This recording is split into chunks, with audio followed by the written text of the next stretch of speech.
In Europa Universalis IV, we've completely overhauled the trade system. Now we've added new trade routes and new trade zones, which change the trade dynamic quite significantly.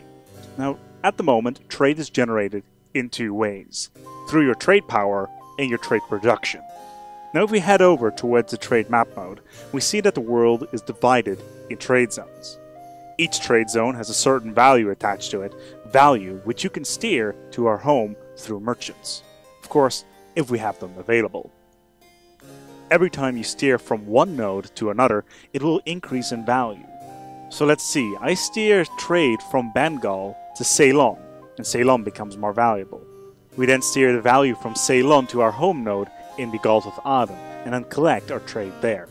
So how is this trade value generated? If we hover over the money generated in local, we see that every area generates a certain amount of gold for trade. Now this amount can be increased by building both production and trade buildings in the specific provinces that are connected to that trade area. Now the amount of money we can get from this area is measured through trade power. As we select a trade node, we see that we have a certain amount of trade power.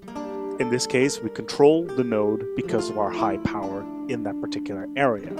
Now we can generate this power by having specific trade buildings in our provinces that are attached to the node, fleets of light ships that are patrolling the area, and various others, mainly ideas.